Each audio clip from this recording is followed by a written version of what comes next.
A graça e a paz do nosso Senhor Jesus Cristo, mais um devocional Unidas para Florescer. Hoje, Romanos capítulo 9. Sempre recomendo que você faça a leitura de todo o capítulo. Eu vou ler apenas alguns versículos e vamos fazer uma reflexão. Romanos capítulo 9, versículo 1. Em Cristo digo a verdade, não minto, dando-me testemunho a minha consciência no Espírito Santo. Tenho grande tristeza e contínua dor no meu coração, porque eu mesmo poderia desejar ser separado de Cristo por amor de meus irmãos, que são meus parentes segundo a carne, que são israelitas, dos quais é a adoção de filhos e a glória e os concertos. E a lei, o culto e as promessas, dos quais são os pais e dos quais é Cristo, segundo a carne, o qual é sobre todos, Deus bendito eternamente. Amém. Versículo 8. Isto é, não são os filhos da carne que são filhos de Deus, mas os filhos da promessa são contados como descendência. Porque a palavra da promessa é esta: por este tempo virei a Sara, terá um filho. Versículo 13. Como está escrito: amei Jacó e aborreci Esaú. Versículo 17. Porque diz a Escritura: a Faraó, para isto mesmo te levantei, para em ti mostrar o meu poder e para que o meu nome seja anunciado em toda a terra.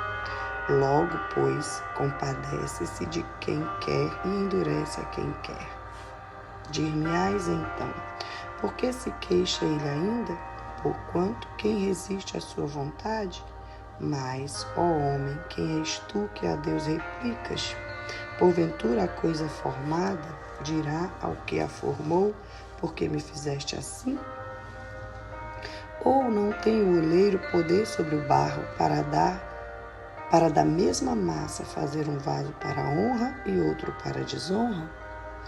E que direis se Deus, querendo mostrar a sua ira e dar a conhecer o seu poder, suportou com muita paciência os vasos da ira, preparados para a perdição?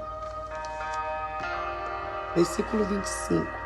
Como também dizem Oséias: chamarei meu povo ao que não era meu povo, e amada a que não era amada.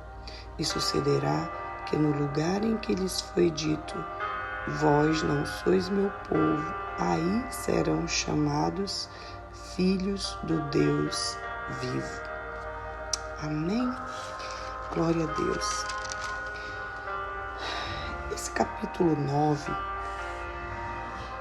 como também os capítulos 10 e 11, o apóstolo Paulo, ele trata da eleição de Israel no passado, como aqueles que foram eleitos para viver as promessas de Deus, da sua rejeição no evangelho presente, quando eles rejeitaram Jesus como o Messias, o Salvador, e da sua salvação futura.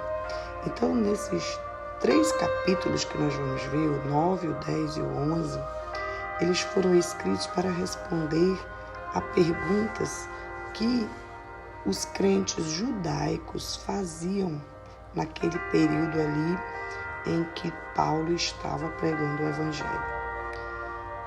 E ali Paulo, ele traz essas respostas reveladas pelo Espírito Santo, como as promessas de Deus a Abraão e a nação de Israel poderiam permanecer válidas, mesmo a nação de Israel como um todo parece não ter parte com o Evangelho, porque rejeitaram Jesus. Então, o apóstolo Paulo, ele traz esses argumentos, esclarecendo essas dúvidas, essas perguntas dos crentes judaicos ali naquele período. E a gente precisa observar 3 elementos distintos na forma como Paulo discerne essa situação do povo de Israel no plano divino da salvação. Primeiro, ele faz uma análise da eleição de Israel no passado, porque quando houve a promessa para Abraão, que ali da sua descendência, seria o povo escolhido por Deus, a gente percebe que quando Jesus vem, parece que essa promessa falhou. Só que não falhou. A promessa sempre vai ser para aqueles que obedecem à voz de Deus. Então, dentro do povo de Israel, sempre vai ter um remanescente obediente, como dentro do povo de Deus sempre vai ter um remanescente obediente. Hoje a gente vê muitos escândalos no meio do Evangelho, mas existe um povo fiel ali que busca viver o Evangelho genuíno com sinceridade. Então, é como se diz, sempre vai haver um Israel obediente dentro de uma Israel, nação que não quer viver em obediência. O segundo ponto que o apóstolo Paulo analisa é a rejeição naquele tempo dele ali, no presente, quando o evangelho estava sendo pregado. Porque naquele momento, mais uma vez, há distinção entre aqueles que creram em Jesus como Senhor e Salvador e aqueles que preferiram deixar a incredulidade tomar conta dos seus corações, Então, o erro deles de não voltar-se ali para Cristo como Salvador não era um decreto incondicional de Deus, mas era a própria dureza do coração de cada um, que não queriam se render, a renunciar, a obedecer, a viver uma vida como Jesus ensinou no seu ministério terreno. E, finalmente, Paulo ele explica que a rejeição de Israel é apenas parcial e temporária, porque existe uma promessa de salvação para o povo de Israel e vai chegar um tempo em que essa promessa vai se cumprir. Então, nós precisamos estar inseridos no meio desse povo, que quer viver as promessas de Deus, de uma salvação e de uma vida eterna, não deixando a incredulidade e a desobediência jamais endurecer os nossos corações. É isso que o apóstolo Paulo está falando. Quando a gente caminha um pouco mais nesse capítulo 9, chegando no versículo 17, 18, a palavra de Deus diz que a Escritura diz a Faraó: para isto mesmo te levantei, para em ti mostrar o meu poder e para que o meu nome seja anunciado em toda a terra. Olha que coisa linda. Quando Deus ele quer agir, fazer algo, mesmo que ele tenha que usar pessoas de autoridade, como era Faraó, Deus usou para mostrar o poder dele na terra, quando ele libertou ali nesse momento, justamente nesse momento que nós estamos vivendo aqui, iniciando a libertação do povo de Israel.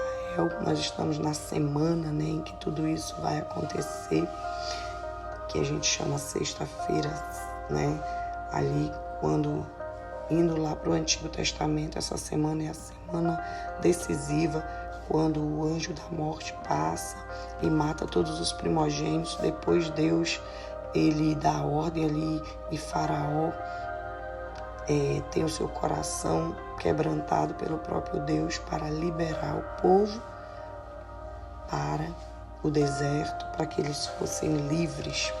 E é algo muito interessante porque Deus não só libertou o povo, mas a Bíblia vai dizer que o povo saiu dali curado, livre de toda a escravidão e rico, né? Cheios de ouro, de presentes ali que os egípcios deram e permitiram eles levar. Então há uma libertação completa, física, espiritual, financeira, em todas as áreas. A gente precisa tomar posse disso, né, na nossa vida, nessa semana que representa a Páscoa, né, e também não só a libertação do povo de Israel, como a morte e a ressurreição de Cristo, que é o nosso libertador. Então, no versículo 18, ele diz: logo, pois, compadece-se de quem quer e endurece a quem quer. A intenção de Deus é sempre se compadecer daquele que se arrepende e crê em Jesus como Senhor e Salvador. Mas aqueles que endurecem o coração e se recusam a se arrepender e decidem continuar no pecado, rejeitando a salvação, quando acontece isso, Deus permite essa dureza, né? Para que a pessoa se renda totalmente, voluntariamente, por causa do livre-arbítrio que todos nós temos. Então, no versículo 21, o apóstolo Paulo diz: ou não tem o oleiro poder sobre o barro para, da mesma massa, fazer um vaso para a honra e outro para a desonra? Então, ele faz uma pergunta. Paulo ele está aqui argumentando sobre o direito de Deus de usar certas pessoas para realizarem seu propósito redentor sem ter que dar ali explicações a ninguém. Mas nós não devemos interpretar essas palavras julgando que Deus não se serve de princípios morais, porque Ele é santo, né? E Deus, ele se rege na sua natureza, na sua santidade, na sua soberania, não pela vontade humana, mas pelo seu amor, que está lá em João 3,16. Porque Deus amou o mundo de tal maneira que deu seu Filho unigênito para que todo aquele que nele crê não pereça, mas tenha a vida eterna. Então, Deus ele se move pelo amor, pela misericórdia, pela sua integridade moral e principalmente pela compaixão que existe dentro dele. Então, Deus ele tem poder sobre a vida de todos nós, mas ele respeita as nossas decisões. E é maravilhoso perceber que a soberania de Deus não o torna alguém que impõe nada, mas Ele nos dá liberdade para tomarmos as nossas decisões e fazermos as nossas escolhas. Então, que nós possamos viver uma vida de quebrantamento, de obediência, de temor, para que nós não sejamos enganados pelo nosso próprio eu ou pelo inimigo das nossas almas, mas que nós possamos viver essa liberdade da graça de Deus sobre as nossas vidas e não deixar a incredulidade jamais tomar conta dos nossos corações. Que Deus te abençoe, te conceda vida longa, de paz, saúde, uma fé sobrenatural e principalmente a paz que excede todo entendimento esteja sobre a tua vida e a tua casa, em nome de Jesus.